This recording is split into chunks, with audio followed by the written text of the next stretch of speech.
Good afternoon, everyone. My name is Sarah Willie LeBreton, and I currently serve the college as its provost and dean of faculty.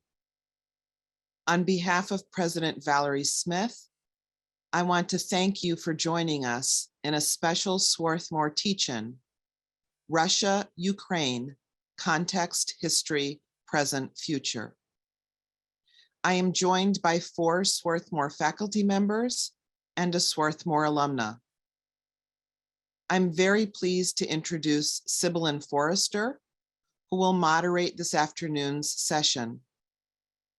For those people who have not been able to join the session, we will be recording it and making it available next week.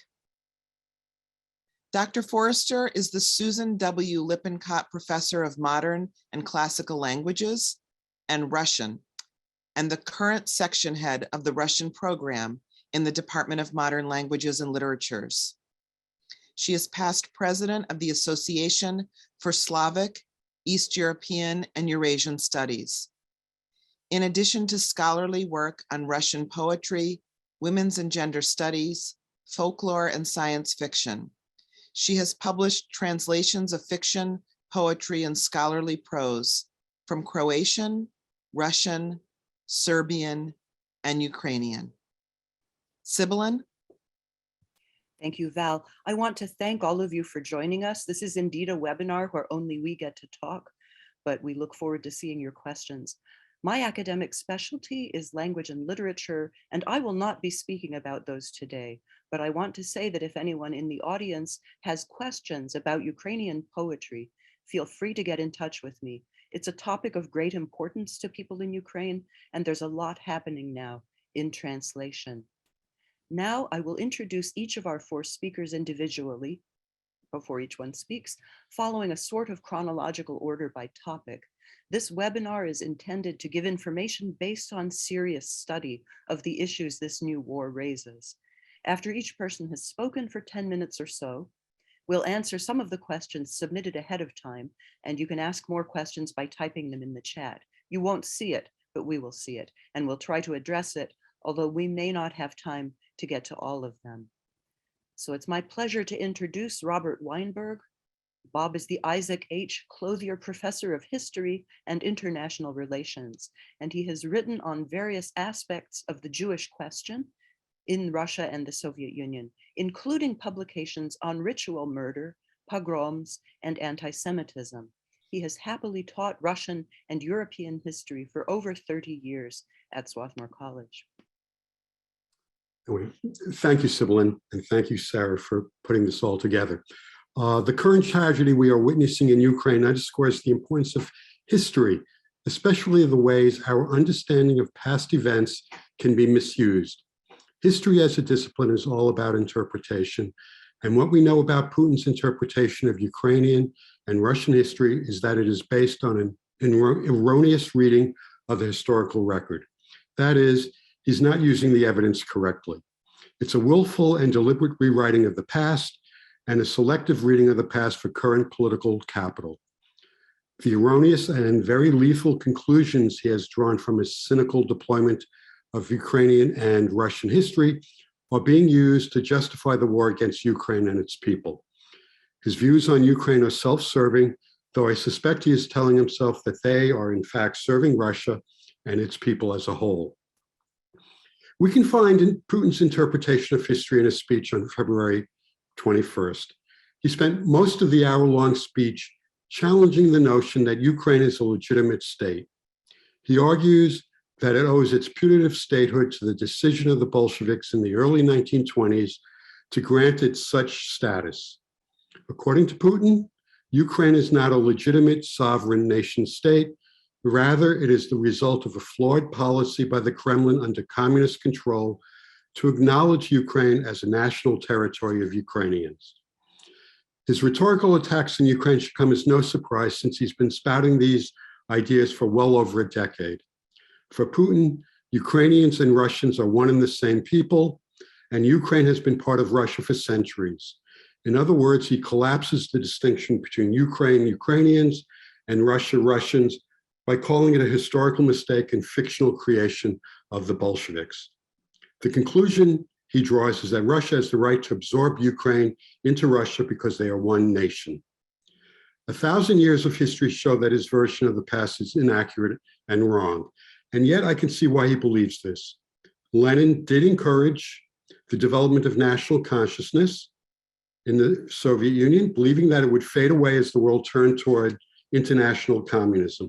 Plus, the Russian and Ukrainian languages are similar, even though a person from Russia has a very good chance of getting lost on the Kiev subway because the signs are in Ukrainian. I know it's happened to me. But the best argument for Russian-Ukrainian unity is the fact that the origins of Ukrainian-Russian culture can be traced back to a political entity known as Kievan Rus that had emerged by the 9th century. And I'm going to share some screen now. Okay, so here's a map of Russia and Ukraine today. So just to get oriented. And this is what Kievan Rus looked like in the early 11th century. But let's get real. Kievan Rus existed more than a millennium ago. And it was from a time when the notion of nations and nationhood did not exist. In the 11th century, Kievan Rus was the largest political entity in Europe. It was a collection of principalities with the ruler of Kiev, the nominal head of the territory. What do you notice about this map? You have to look a little closely, but what you may notice is Moscow does not exist. It didn't yet even exist as a settlement. The first mention of Moscow doesn't occur until the mid-12th century. By the 12th century, the word Ukraine acquired common currency to refer to the territories east of Poland and west of what would ultimately become what we call Russia. By the 13th century, Kievan Rus had become an increasingly fragmented federation of principalities. Whatever unity there may have been vanished with the conquest of the territory by the Mongols in the 13th century. Other principalities or city-states benefited from these developments, especially Moscow, which would become the dominant principality, replacing Kiev as the dominant political force in the region. By the mid-1500s, the western part of Kiev in Rus was integrated into the Polish-Lithuanian Commonwealth, a massive territory that stretched from the Baltic Sea in the north to the Black Sea in the south. So it's a huge territory. From the mid-16th century to the end of the 18th century, this part of Ukraine was influenced by the culture, religion, and institutions of Catholic Poland and Lithuania. By the mid-17th century, the eastern part of Ukraine, here, had essentially fallen under the influence of Moscow, which was in the process of building an imperial state.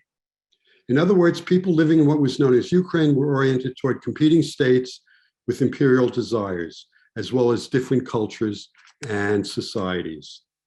By the 19th century, here's another map of the Polish-Lithuanian Commonwealth. By the 19th century, most of Ukraine, except the western borderlands with Poland, had been absorbed into Tsarist Russia. The western borderland had become, for the most part, an area under the control of the Habsburg monarchy, so right around here. During the 19th and early 20th centuries, vibrant Ukrainian nationalist and cultural movements emerged, and despite the efforts of Tsarist bureaucrats to stifle these expressions of Ukrainian national identity, a sense of Ukrainian nationhood continued to flourish. Then, in the aftermath of World War I and the collapse of the Romanov dynasty and empire, Ukraine declared itself an independent state in early 1918. So here you can see it only lasted a few years. And once the communists were able to consolidate power after the end of the Civil War, it reintegrated Ukraine back into the Soviet Empire. At the same time, the Kremlin was reacquiring control over the territories of Central Asia and the Caucasus that had once been part of the Tsarist Empire.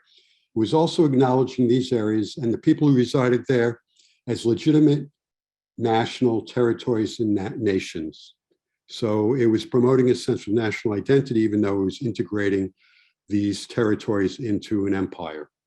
This was the heart of Soviet nationality policy And in many respects, what occurred over the course of the following decades was the emergence of modern Ukrainian national identity.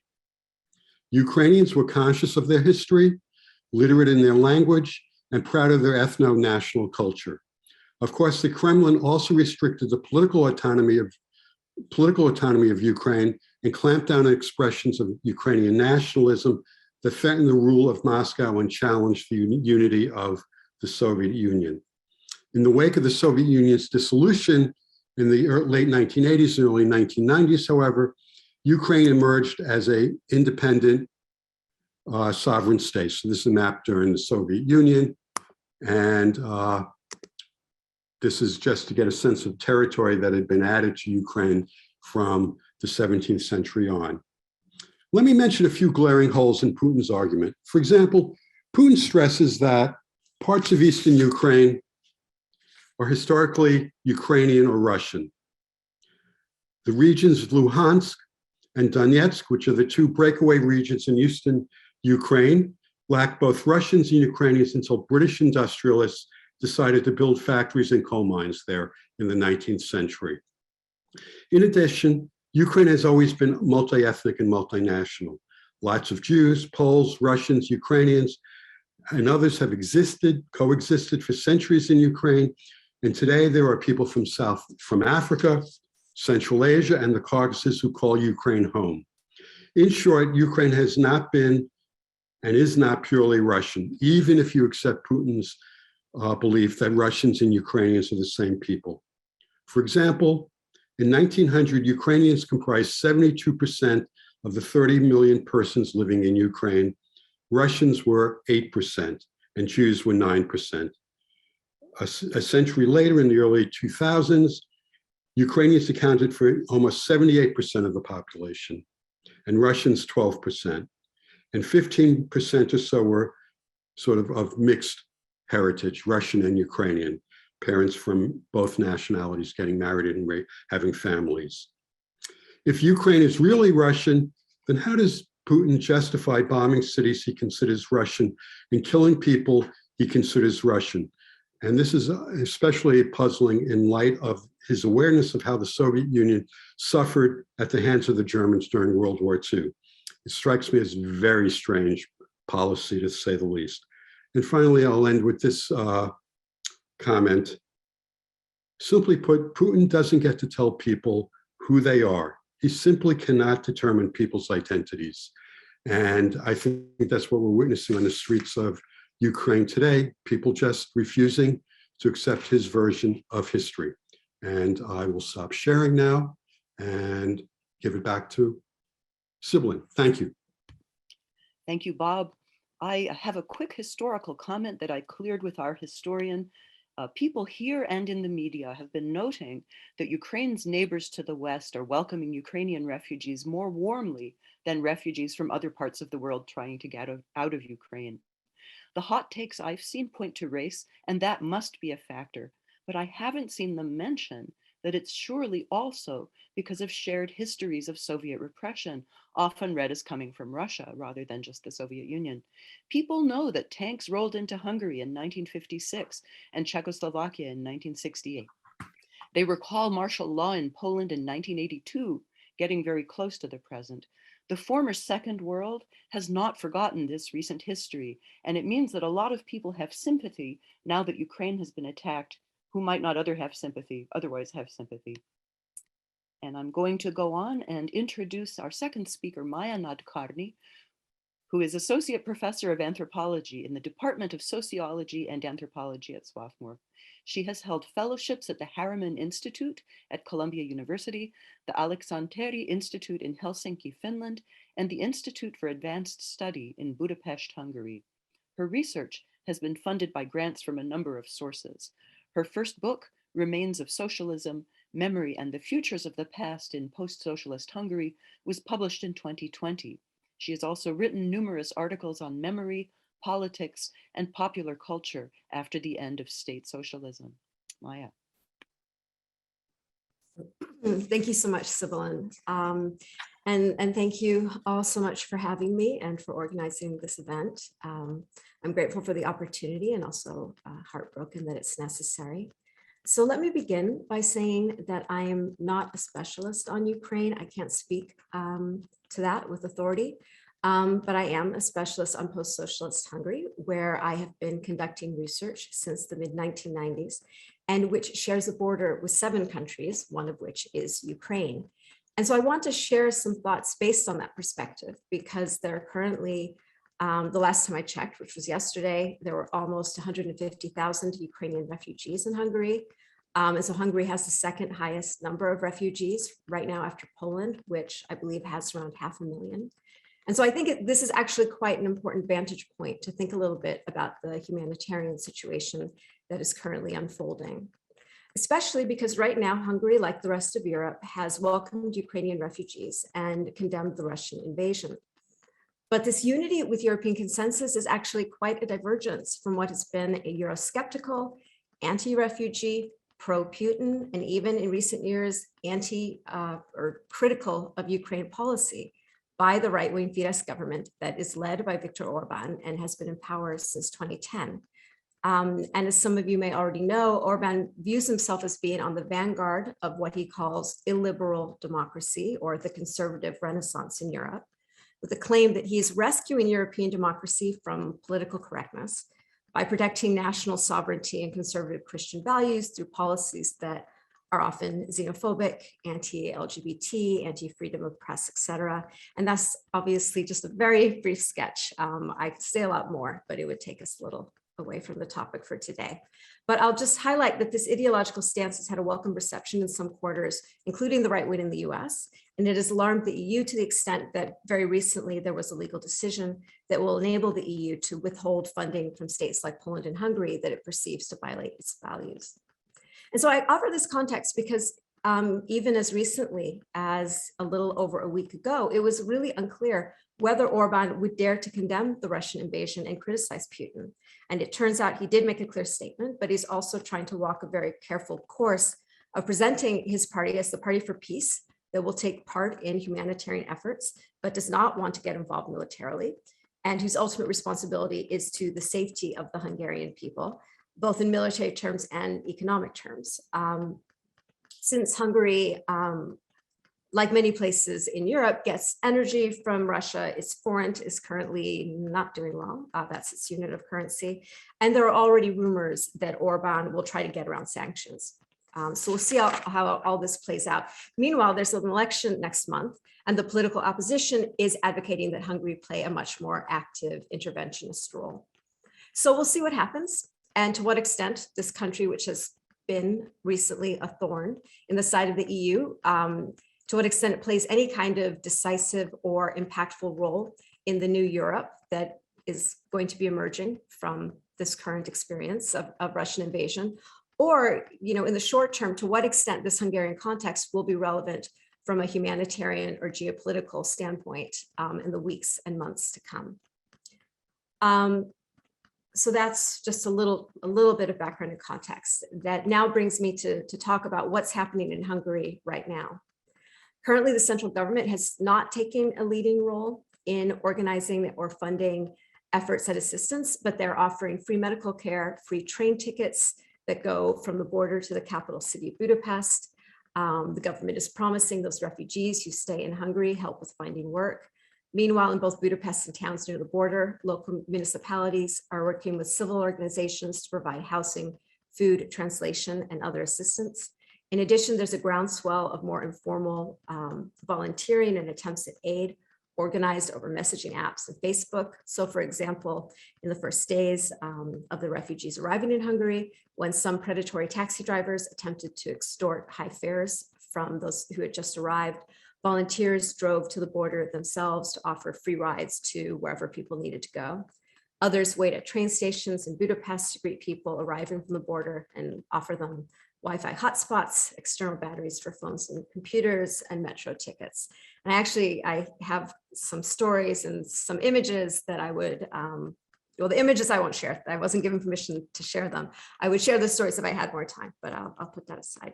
But what I want to just indicate is that there's an abundance of good intentions and generosity. And because I'm sure that many of you share those feelings, I will paste some links in the chat later on when I'm done for those who want to help from afar. But there's also an elephant in the room as I'm talking about all this. And I'm sure this is something that some of you are already thinking about, which is why are these refugees being welcomed so warmly when, you know, in 2015, asylum seekers from the Middle East were treated so harshly. And this culminated in the Fidesz government's erection of a border fence, which is still standing, that is trying to limit the refugees' ability to pass through Hungary on their way to Western Europe. And so before I go on in talking a little bit about this really distinct contrast in the treatment of these two different refugee populations, I want to make clear I'm not criticizing the people who are helping now, and I'm certainly not criticizing Ukrainians for needing help.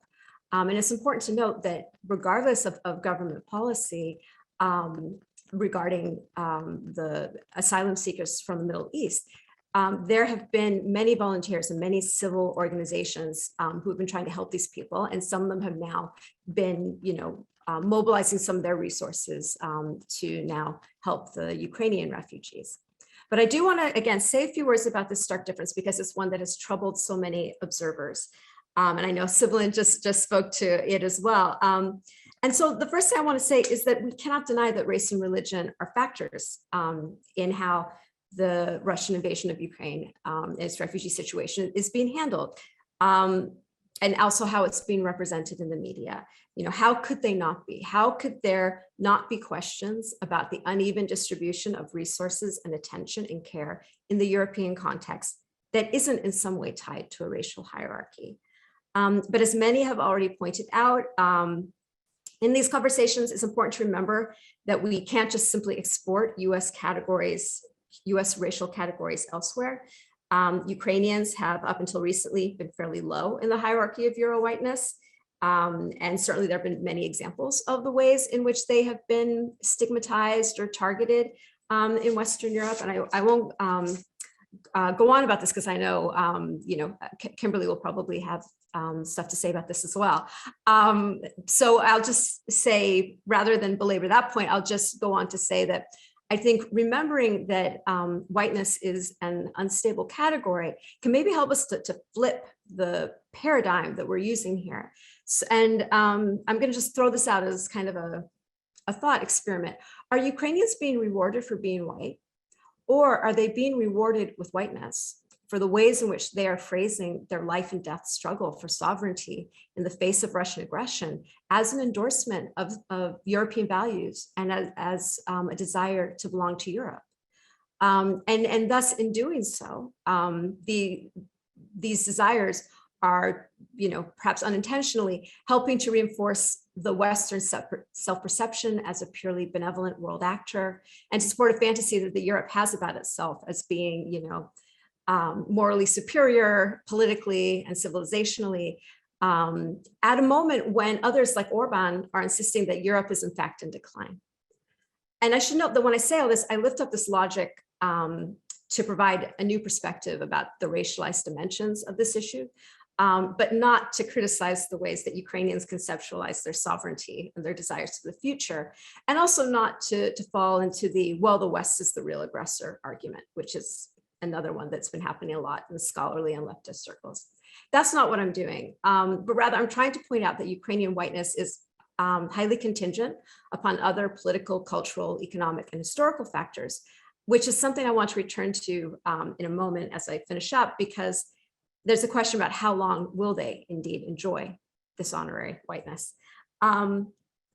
And so just to bring this back to my area of expertise of Hungary, you know, I should say Hungary is also low in that racial hierarchy. And so I do think that the warm welcome that Ukrainians are currently receiving in Hungary does have something to do with race. Hungary is also a multicultural country, but it's a country that's been living with a highly racialized anti-Muslim, anti-refugee, or, you know, as they put it, migrant discourse in a media that's mostly controlled by the government. And this has been going on for nearly 10 years. So it's absolutely a factor. But there are other factors as well, one of which I won't go into because Sibyllin explained it so perfectly about the historical memory. But also, you know, many of the refugees were initially, you know, ethnic Hungarians from Ukraine, coming from Western Ukraine. And also there's the fact that while the government has been really successful in this media campaign against migrants from the Middle, not migrants, oh my God, against asylum seekers from the Middle East as being an economic and cultural and religious threat. It's been less successful in improving public sentiment towards Russia and Putin, or worsening the general support that the population has of EU membership. And I was going to say something about opinion polls, but I don't want to take up too much time. So I'm going to just wrap up by posing the question, what does all this context help us to understand? Or more importantly, what kinds of horizons of possibility is it enabling us to identify? And anthropologists are not in the business of predicting the future, and that's absolutely not what I want to do. I just want to highlight a couple of possibilities, both of which are indebted to some conversations that other colleagues have been having.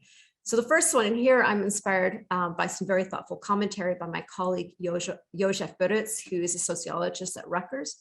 And he said that perhaps the imperative of assisting a vast population of displaced peoples could help to shift a discourse across all of Europe that has become so emphatically anti-refugee.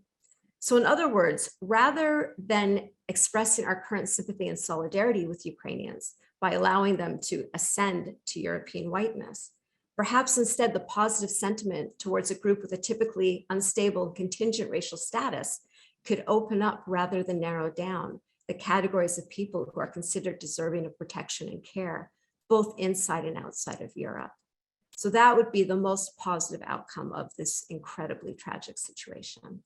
On the other hand, and perhaps more likely, the shared positive sentiment that's currently uniting Europe and indeed much of the globe may fracture in the face of supporting a population of displaced people that is the largest since World War II. And it's going to be a lot of work and resources to find them employment and housing and assimilating them and all that. And that's a burden that is going to primarily be borne by Eastern Europe. And when it does, chances are that these past histories and tensions may reemerge, that Ukrainians will again be racialized more negatively. And this is scary first and foremost for them, but also because this could further fuel the right-wing ideologies that are already threatening the EU and that hold the potential of also threatening whatever European democratic stability is even going to emerge out of the present moment. And my colleague Elizabeth Dunn, who is an anthropologist who works on refugee studies at Indiana University, and whose work is brilliant and I highly recommend. She's also pointed out that all these dangers I've just identified about how displacing populations is a tool of war to destabilize the countries that they go to.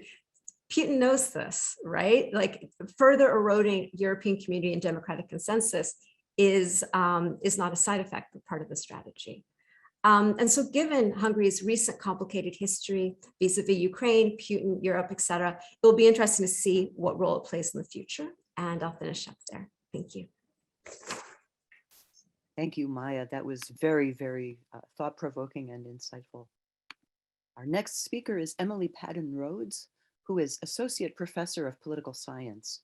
Her research focuses on civilian agency and civilian protection in armed conflict, humanitarianism, peacekeeping, and the role of international institutions. She has conducted fieldwork in the Democratic Republic of the Congo, South Sudan, Central African Republic, and Iraq. She's the author of Taking Sides in Peacekeeping, Impartiality and the Future of the United Nations from 2016, and co-editor of Civilian Protective Agency in Violent Settings, a Comparative Perspective, which is forthcoming from Oxford University Press. Great, thank you so much. And thank you so much to the organizers of this panel. It's really an honor to be a part of this and with you all today. In the time that I have, I'm going to briefly discuss the significance of this war in terms of international law and human rights. I'm going to speak to forms of civilian agency and resistance that have emerged, and I'm going to talk a little bit about the broader humanitarian implications of the conflict. To start, though, I really want to be clear about what this is. It's a case of Russian aggression, an egregious case of Russian aggression, of a great power openly flouting international law. And by way of background, the law of war has two components. The first is the body of law that regulates whether a state may rightfully resort to armed conflict or armed force against another state.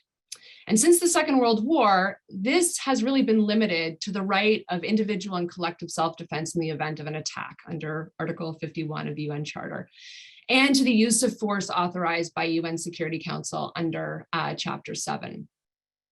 Article 2.4 of the UN Charter states, and I quote, "All members shall refrain in their international relations from the threat or use of force against the territorial integrity or political independence of any state," unquote. There is absolutely no legal justification whatsoever for this invasion. Putin's attempt of creating one through recognizing the People's Republics of Donetsk and Luhansk, and then claiming collective self-defense and the need to protect them from the Ukrainian genocide is utterly unfounded. For some, this may not be surprising. Violations of international law are far from new. Great powers have long sought to evade legal restrictions on their ability to use military force as a political tool. And what's more, the post-World War II order has been imperfect. It has been selective, it has been highly unequal, and Western interventionism has corroded international law over the decades. Very understandably, the United States and European states' insistence now that international law is being viewed by many as skeptical. And it arguably is. They're viewing it with skepticism, they're viewing it as hypocritical, and they're well-founded in those views. And as such, it should be really a hard lesson about the perils of hubris, of double standards, and as a reminder that in an increasingly multipolar and less hegemonic world, the West needs to practice restraint if it's going to be able to credibly call others out. But, and this is a big, big but, two wrongs, or in this case, many wrongs, don't make a right. The 2005 Iraq War does not justify Russia bombing Ukraine in 2022. In other words, hypocrisy should not detract us from the gravity of the situation, the flagrant violation of Ukraine's sovereignty and the looming threat of nuclear weapons. The stakes could not be higher. They could not be higher for Ukraine. They could not be higher for neighboring countries in Europe who are rightfully very concerned about the risks to their own sovereignty. And they could not be higher for less powerful states in the international system for whom sovereignty and non-intervention is key. And it's a key principle, even if it is, and even as it has been violated since the UN's founding. Striking here are the recent speeches by Kenya and Ghana, non-permanent members of the UN Security Council, and also Wednesday's General Assembly vote deploring Russian aggression in Ukraine, for which 141 states voted in favor of. The 5 lone dissenters were Russia, Eritrea, Syria, North Korea, and Belarus. The United Nations is imperfect. As someone that studies it, it is imperfect, but frankly, it is what we have. And as Conor Cruz O'Brien wrote, directly following the ravages of the 2 world wars, it really represents nothing less than, I quote, humanity's prayer to itself to be saved from itself. And the power and the perils of that post-war exhortation are just as salient today. The second body of law, of the law of war, is what is known as international humanitarian law. And international humanitarian law, also referred to as IHL, seeks to tame war by regulating the conduct of warring parties, including through what constitutes permissible means and methods of warfare. And here too, Russia is running roughshod over international law. There is mounting evidence of war crimes and every indication that civilians will increasingly bear the brunt of Russia's multi-front assault. This last week, we have seen the indiscriminate use of cluster munitions. We have seen the targeting of residential areas and the beginnings of brutal sieges that are right out of Putin's Syria playbook. And I should mention, though, that unlike other recent conflicts, including Syria, from day one in Ukraine and this war, there has been an open source intelligence community collecting, inscripting, analyzing digital evidence. And the ICC on Wednesday opened a formal investigation into potential war crimes. We shouldn't be under any illusion that this is going to deter Putin. It's not. Nonetheless, They will and are important sources of evidence, not least for Ukrainians themselves, and the gravity of crimes that have been committed and possibly in the future for deterrence of others. Amidst this violence, and this violence, which I'm going to argue is likely to become protracted, it is critical that we don't lose sight of the fact that civilians are far from passive victims.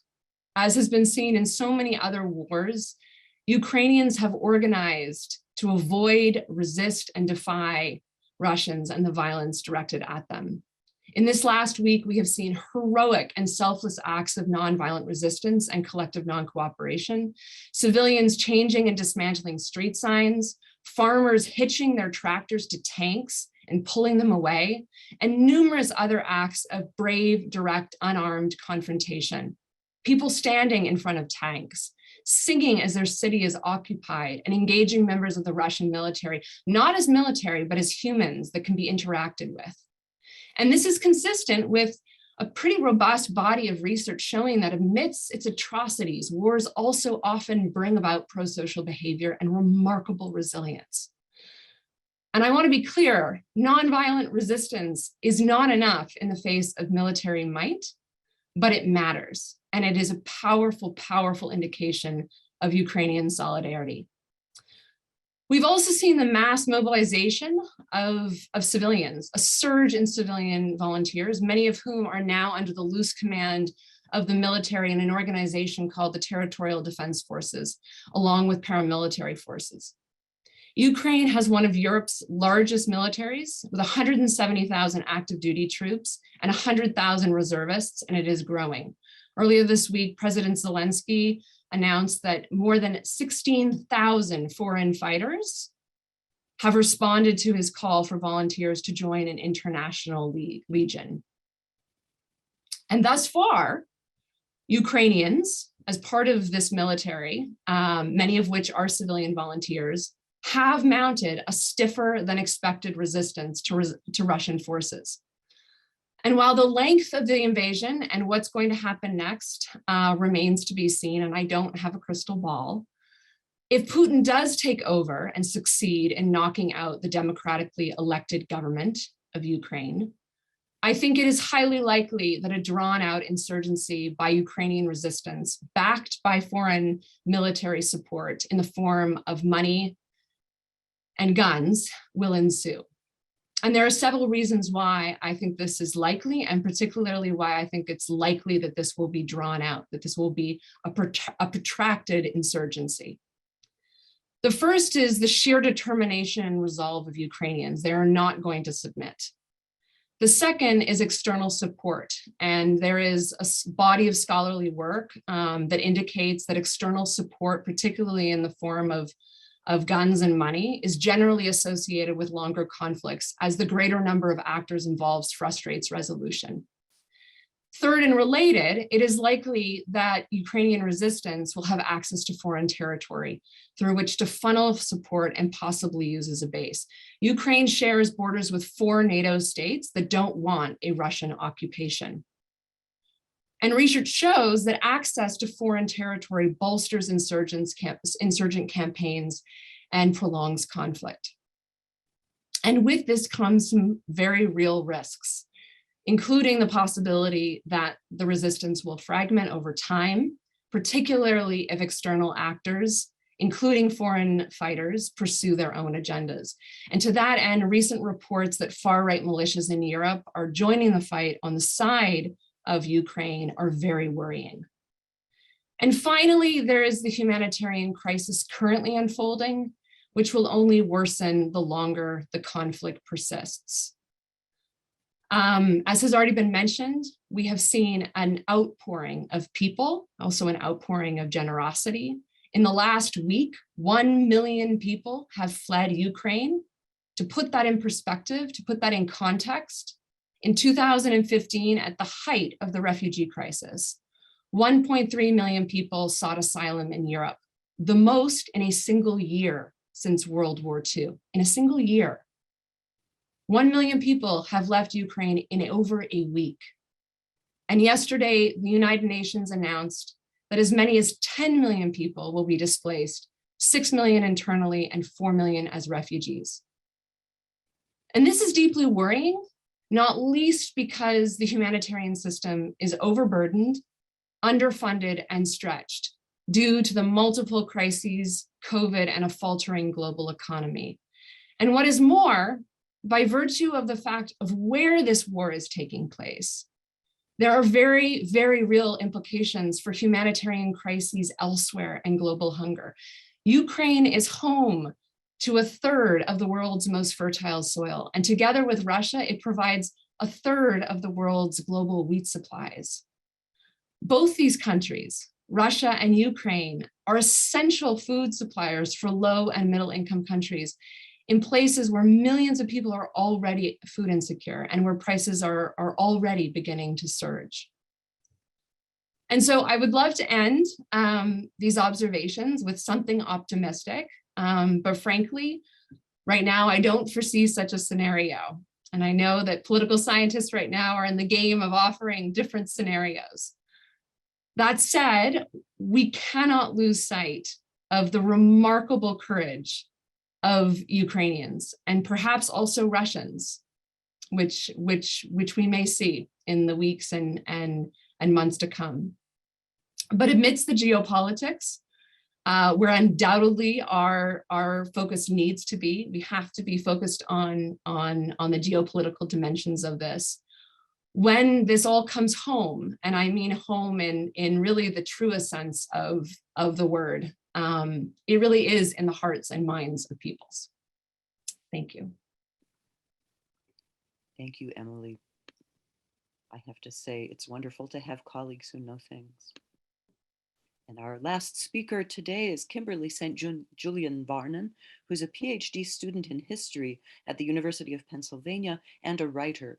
Her public writing analyzes race and foreign policy in the United States, Russia, Ukraine, and Central Asia, and has been featured in the Moscow Times, Foreign Policy, and Inkstick Media, as well as other places. She holds an MA in Regional Studies in Russia, Eastern Europe, and Central Asia from Harvard University. As of this morning, she has 93,000 followers on Twitter, and she's a proud Swarthmore alumna from the class of 2012. Thank you, everyone, for being here. And as I've always said, once a Swati, always a Swati, although I've learned that Swati isn't always the term people use, but I use Swati as an elder millennial. So my comments are going to focus on two key things. And it's a really hard act to follow these amazing scholars, but it also reaffirms why Swarthmore was the right decision I made as an 18-year-old in rural Texas. So two things are Ukrainian whiteness, proximity to whiteness, but also something I think has been missing in a lot of coverage of this war is that this is deeply colonial. But also another part of this is I will discuss is the situation we've been seeing with African, Middle Eastern, Indian, and foreign students, but also the Roma population in Ukraine and the treatment that they've been receiving at the border during this crisis, but also most importantly, the thousands of them who remain under Russian bombardment in Ukraine. So firstly, I am a historian of the Soviet Union and the Russian Empire, and Ukraine is a key part of my work. My master's thesis was on Ukraine, particularly on the Holodomor of 1932-33. So I'm not new to this. And I'm one of two people in the entire country of the United States who work on Ukraine. The other is my dear friend Terrell Starr, who's a journalist who's currently embedded in Ukraine as we speak. So when I speak about race in coloniality in Ukraine, which is also it's part of my dissertation research, this comes from personal experience, but also a deeper understanding of the ways in which American discourses about race are shaping the global discourses about race. And so hopefully we can spread this out and really engage with this. So Ukrainian whiteness, I had an entire Twitter thread about this. It's very new. And so if you look at some of the discourses that were following Ukraine in 2013, 2014, when we saw the initial Russian incursions into the east in Luhansk and Donetsk, but also the illegal annexation of Crimea, Ukraine was not Western European enough. And so when we think about the current conversations we're seeing about in the media about Ukraine, the welcoming and opening of arms and borders to Ukrainian refugees, understand this is very new. No one was doing this in 2014. Moreover, when we think about Ukraine, Ukraine is not a white country. And this has been one of the most successful things, I would argue, about Putin's portrayal of Ukraine as being Russian, is that it's erased the decades-long history of Afro-Ukrainians and African residents and permanent citizens of Ukraine. Ukraine has a significant Roma population, African population, Middle Eastern population. Syrian and Afghan refugees who have fled Western wars live in Ukraine. So when we think about Ukraine and when we talk about this country being denazified, we should keep that in the back of our minds, that this war is not only hurting Slavic or white-looking Ukrainians, this is doing significant harm to people of color who live in Ukraine and who call Ukraine home. Another aspect of this is Crimea. And I mentioned Crimea because Crimea is home to Crimean Tatars, who are Muslims, who are an oppressed minority and have been oppressed. They were oppressed by the Soviet government. They were forcibly displaced during World War II by Stalin. And when they returned after the collapse of the Soviet Union in 2014, when Russia legally annexed Crimea and took over, immediately Crimean Tatar community leaders and activists were put in jail, and they still are repressed by the Russian government.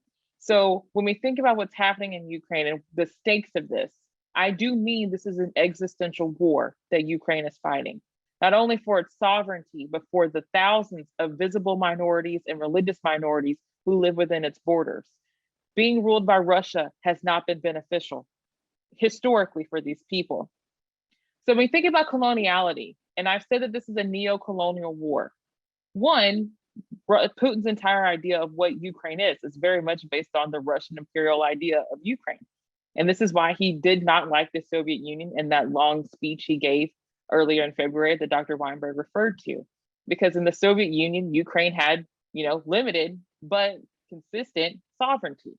It was a promotion of Ukrainian nationality, Ukrainian culture, Ukrainian language. And these are not the same as Russian. I can speak because I'm currently learning Ukrainian and I speak Russian. They are not the same. So when we think about this, Putin is projecting an imperialistic idea of Ukraine and that he fundamentally denies its sovereignty. He denies their difference. But within this idea of Ukraine, he's also erasing all of these multicultural people and the multilinguistic heritage of Ukraine. Another element that makes this war colonial, look at who's fighting it.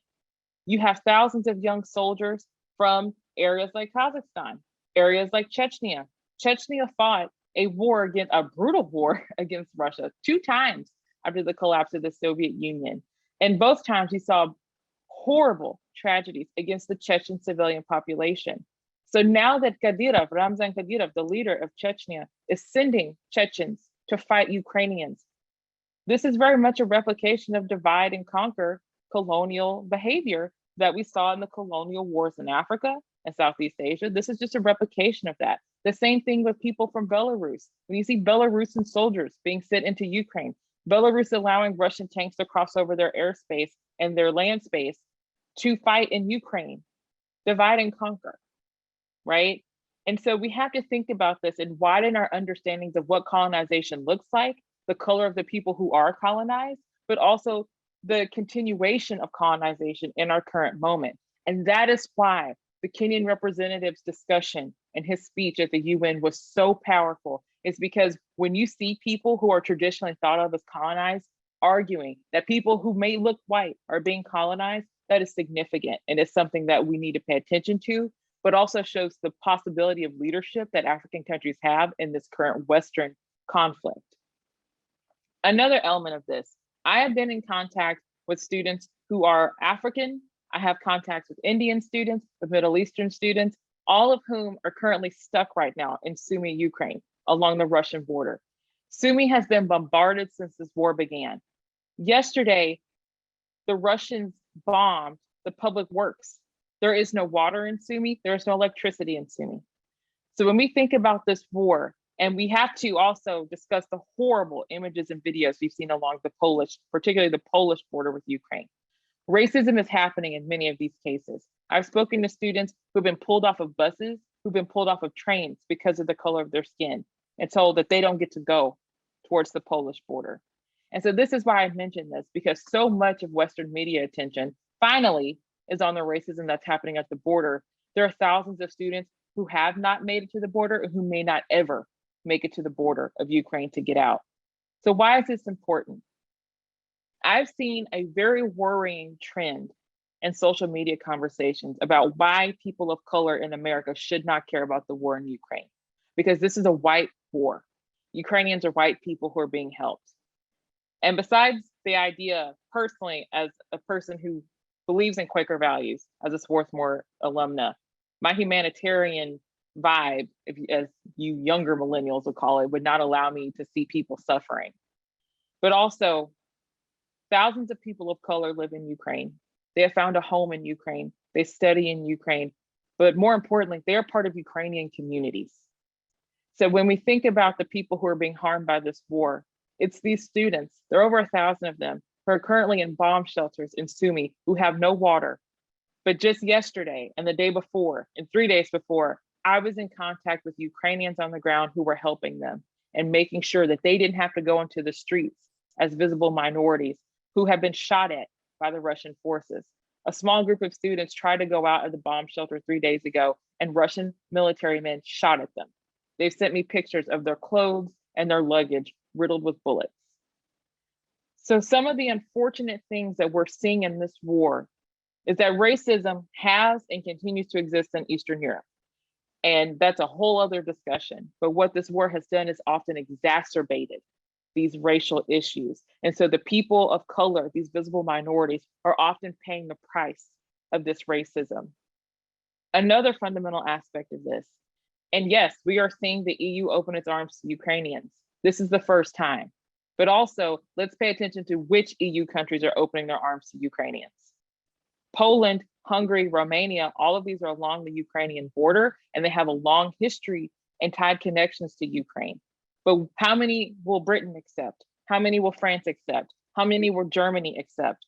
These are key questions, because these three countries have also had negative conversations about Eastern European countries joining the EU in the first place, including when Ukraine wanted to join in 2013.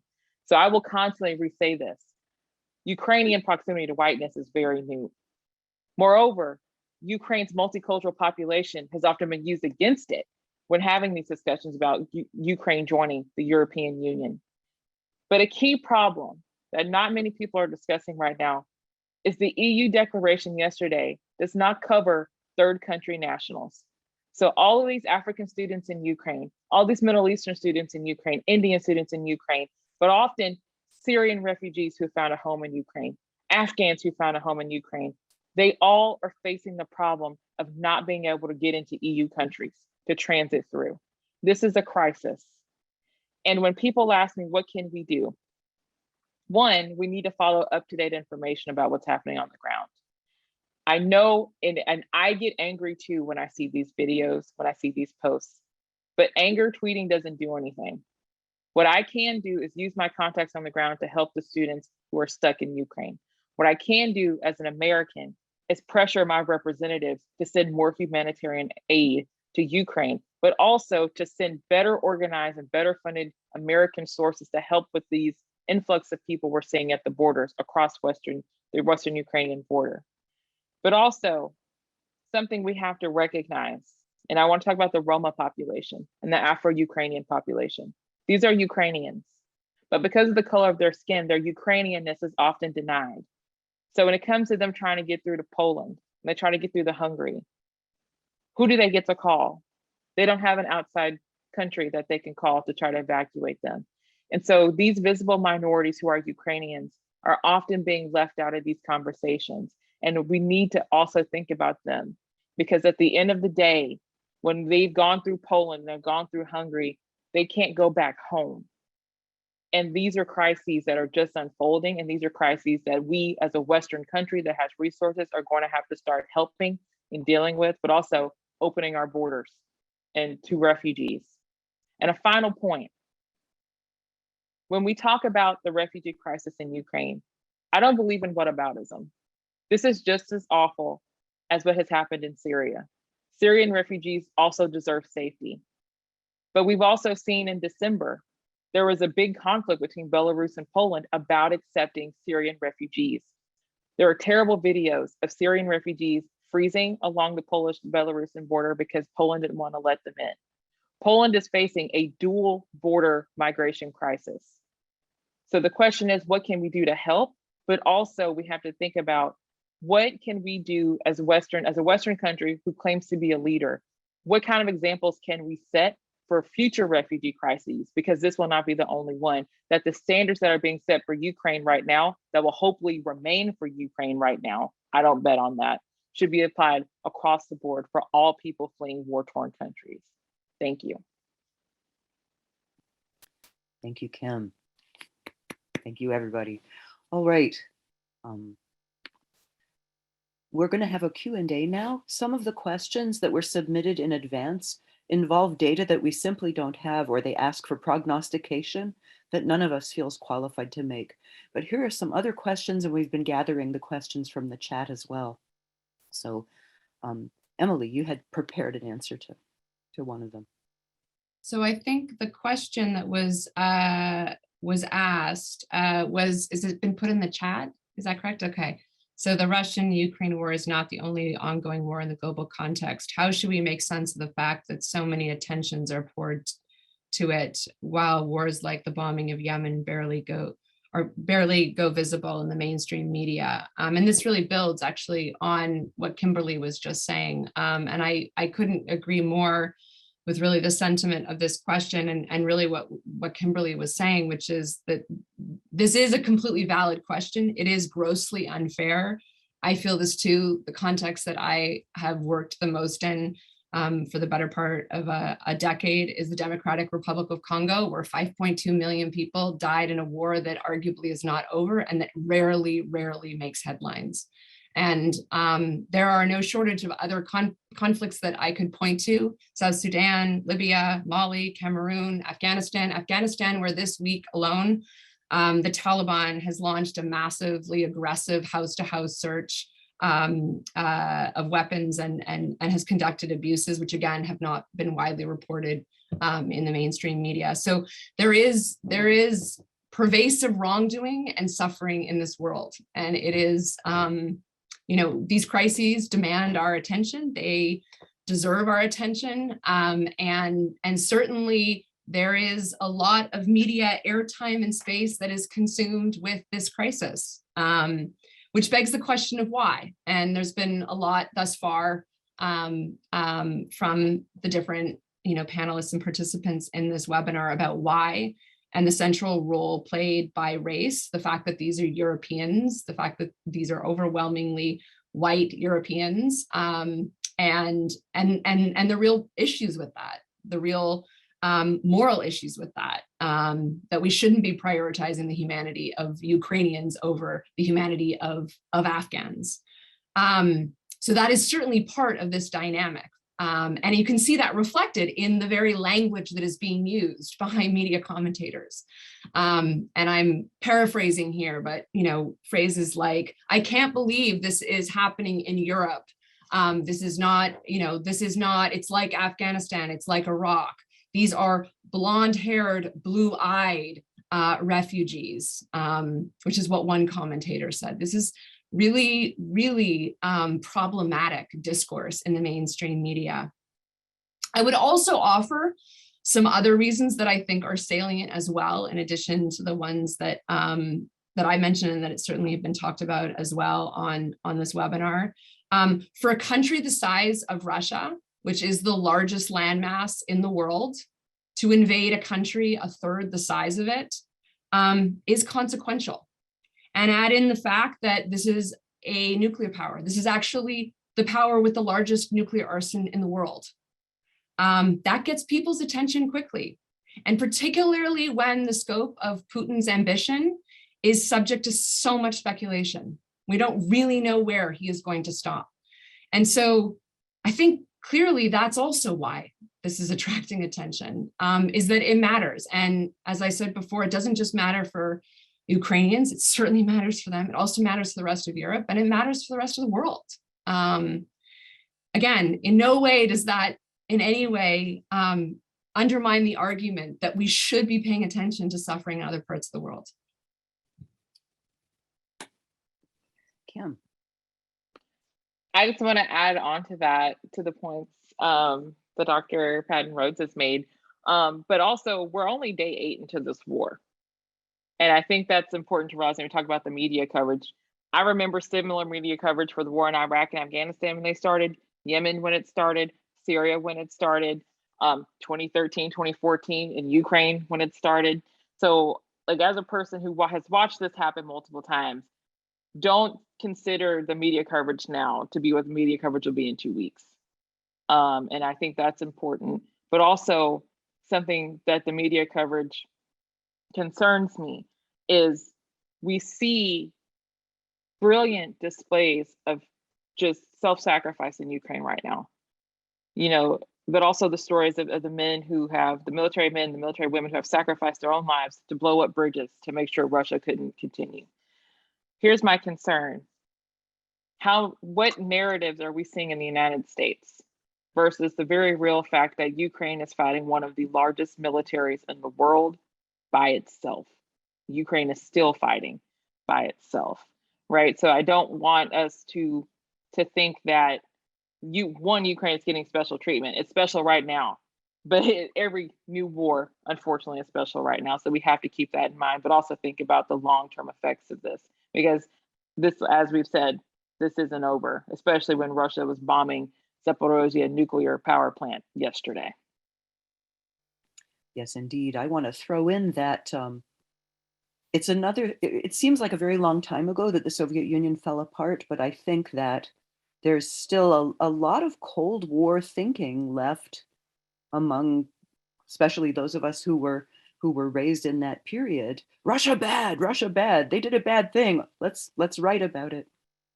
Oh, okay. There's another question that came in ahead of time, and I want to throw it to anyone who wants to take it. Putin is pushing an anti-Nazi concept for this war. Is this concept at all realistic? Who would like to take that one? Kim, feel free, or I will do it. I think. Okay, you're making me do it? Okay, that's fine. There is, from what I understand, certainly elements of sort of racial, fascist, Nazi ideology that exists in Ukraine. And I think Putin is trying to play on the fact that many Ukrainians collaborated with the Germans during World War II, whereas all Russians were victimized by the war. And yes, there's an irony to the fact that a Jewish comedian is somehow seen as the forefront of this Nazi resurgence. So I don't think it gets much real, it's not going to get much traction, because I think most people understand that there isn't a real threat of Nazism in Ukraine directed towards Russia. But then again, the press now in Russia is very much controlled by the government, and there are fewer and fewer outlets of the open and free independent press to sort of counteract these kinds of arguments. But I think he chooses his words carefully, Putin does, and I think this has been a deliberate effort to try to win sympathy that what the Russians are really doing is resisting a resurgence of Nazism in Eastern Europe. But there's no substance to that accusation. It's sort of just his spin on what he would like people to believe. I don't know if that gets to everything. Kim, you may want to add something. Completely. And I think a key part of this is because of the history of, particularly in Western Ukraine, of Nazi collaboration during World War II, but also remembering that part of Western Ukraine was not part of the Soviet Union until the Soviet invasion of Poland in 1939 in conjunction with Nazi Germany and the Molotov-Ribbentrop Pact. So you have this problem of partisans fighting with the Nazis against the Soviets because they hate the Soviets because of the 1939 war, but then also the role of partisans in these nationalist groups in killing Ukrainian Jews during the Holocaust. So you have a very complicated history in World War II. And what we've seen Putin do, and he's used this language since 2013 to talk about the new government that came in after President Yanukovych ran away to Russia after Euromaidan. He's constantly described this new government as fascist, neo-Nazi, and this is usually, my favorite is the fascist neo-Nazi government that was created by the CIA and put into place in Ukraine. That's always a really, just checking all the conspiracy theory boxes. But the leveraging of this language against a Jewish president and a Jewish prime minister of Ukraine, and President Zelensky lost grandparents in the Holocaust in Ukraine during World War II. It should be laughable at the face, but this has taken on, I mean, whenever I talk about Ukraine on Twitter, you get people saying, why should we help a Nazi country? Like you see this throughout social media. So there are a lot of people who have who, speaking honestly, didn't know where Ukraine was 2 weeks ago, who now are only taking in information that's supporting this idea that Ukraine is full of Nazis. Another example is the Azov Battalion. This is one I've seen a lot.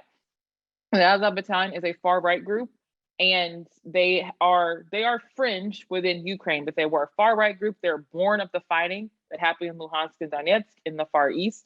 They were brought into the Ukrainian National Guard to fight in the East. And they have, I think there's one member of the Azov Battalion who was elected to the Ukrainian parliament. There are hundreds of seats in the Ukrainian parliament. I think he got like less than 3% of the vote. So we can kind of see that this is a very marginal thing. But that presence is still there. There still is a far right. I personally have run into skinheads in Kiev, but this also goes to the fact that Russia is still projecting. There are humongous far right fascist neo-Nazi groups in Russia. They have many global connections, as we've seen in 2016, but also in language we saw in 2020. So I want to emphasize that we can hold this space and nuance where you can have a far right neo-Nazi presence, but that doesn't reflect the entire country. Thank you very much. Some more good questions coming in. I'm going to go back to one that was asked ahead of time, which is, how should we approach the mass sanctions imposed on Russians around the world?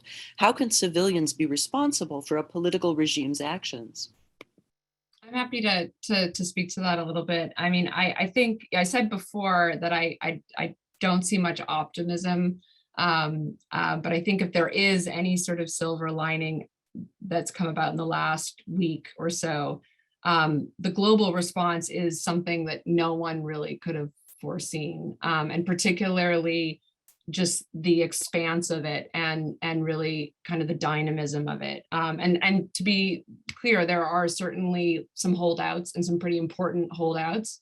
There are a good number, 30-something states that abstained from the General Assembly vote, and some pretty important ones on that list, including of course China and India.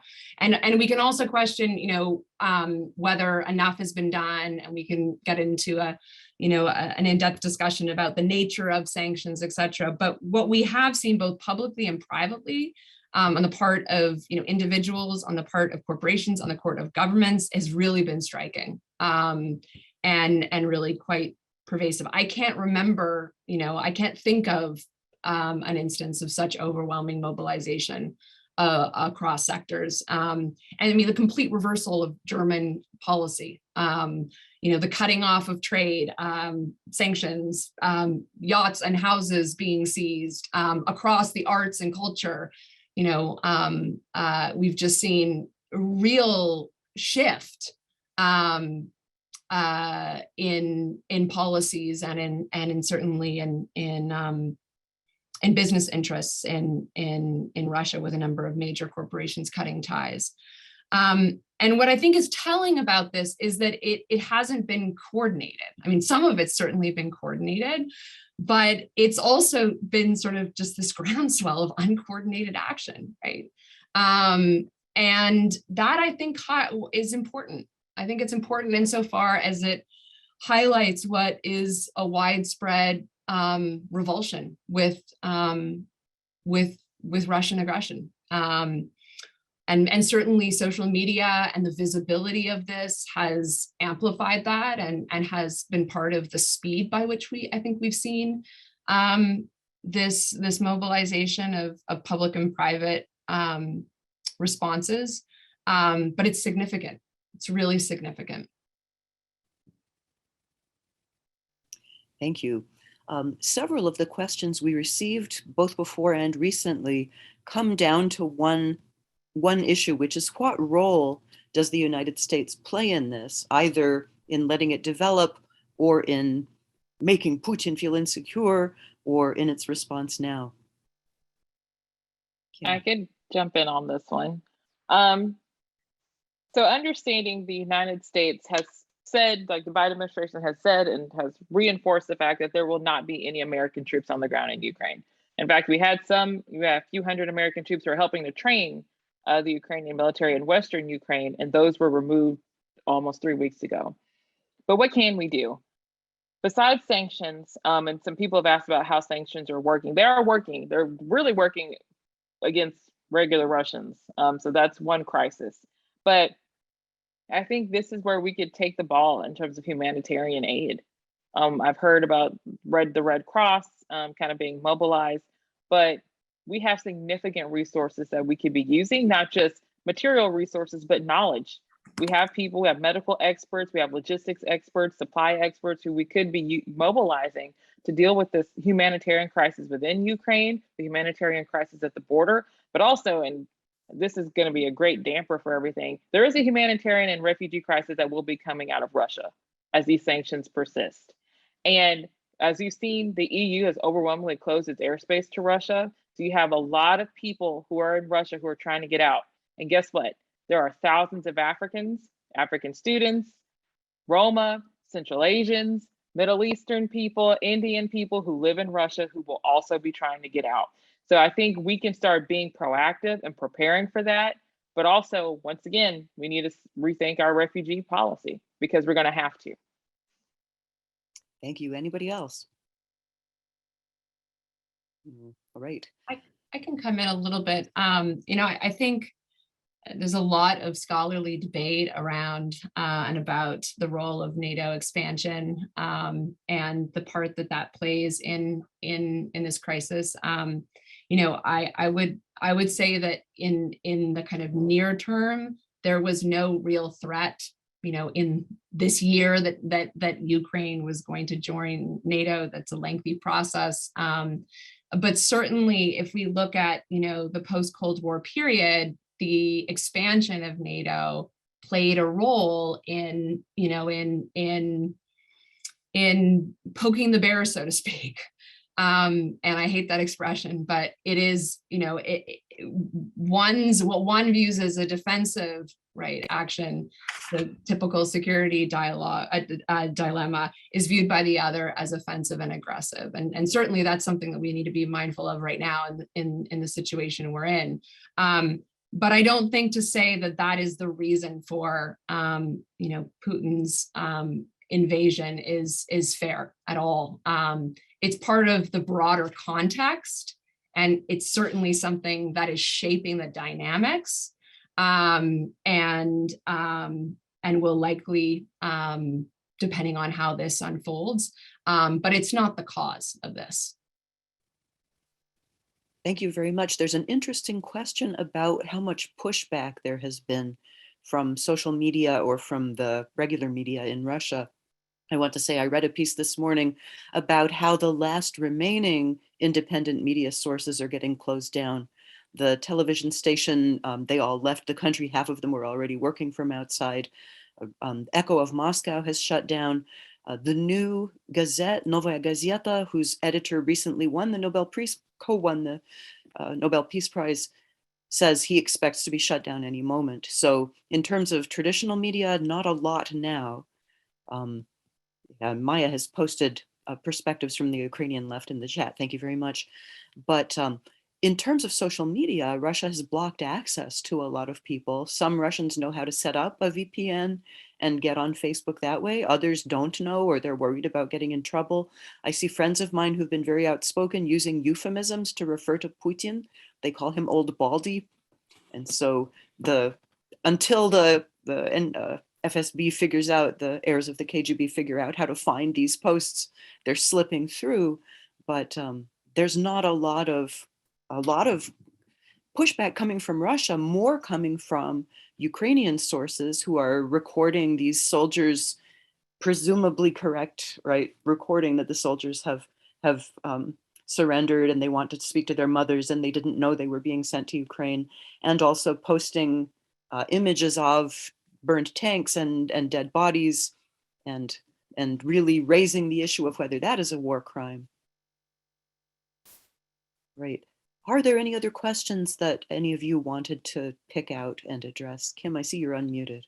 Well, just on top of the social media, I just saw next to .ru, like Facebook has just been shut down in Russia. So they have no, like Facebook is blocked by the biggest internet provider in Russia now. So there's that. I think some interesting things about this war, Telegram, Signal, like the secure messaging apps have been really good for people who are on the ground in Russia to get information.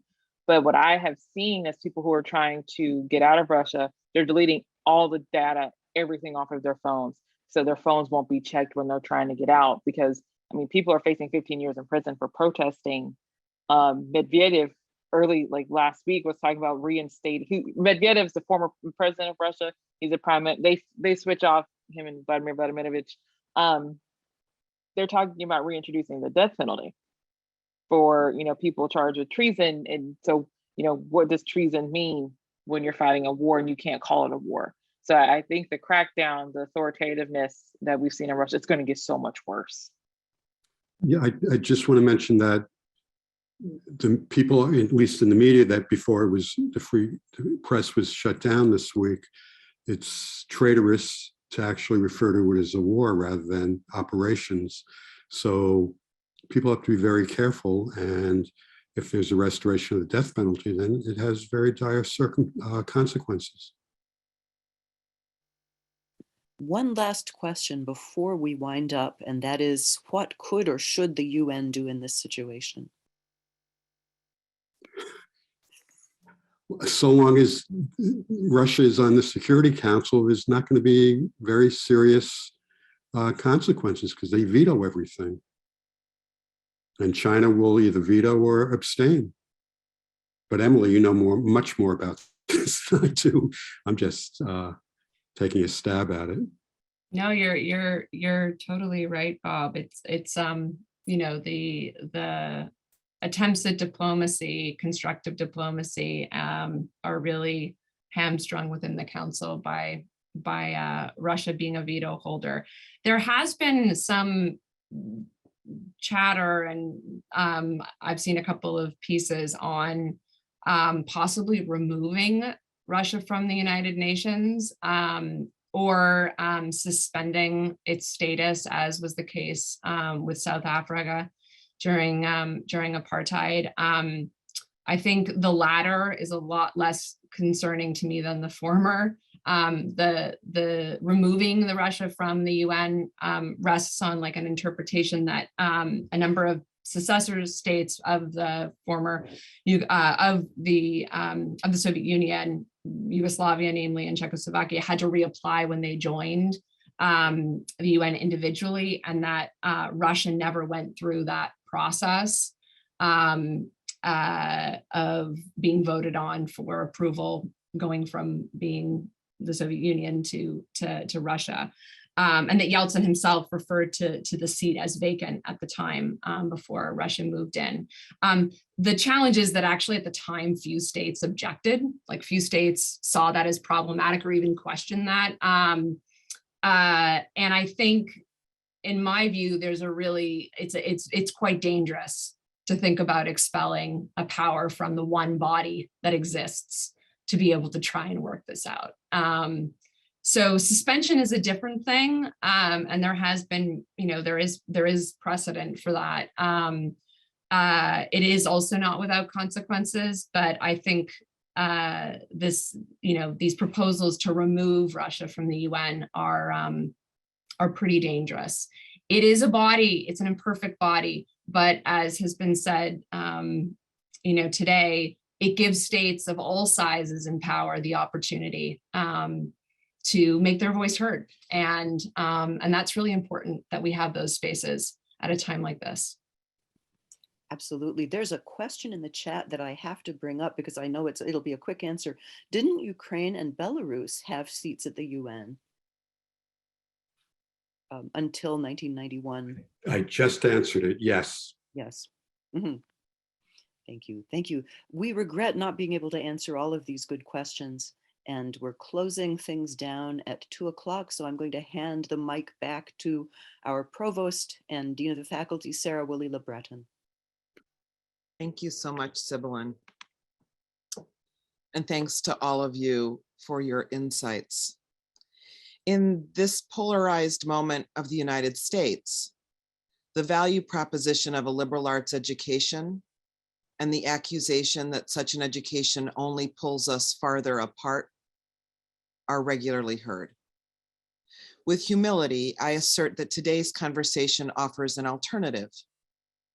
When we interpret, name, and understand how governments conduct themselves, how social movements grow and ebb, how racial identities are redefined and manipulated, how the tactics of colonialism are redeployed, and how everyone else responds, we are at the heart of the liberal arts endeavor.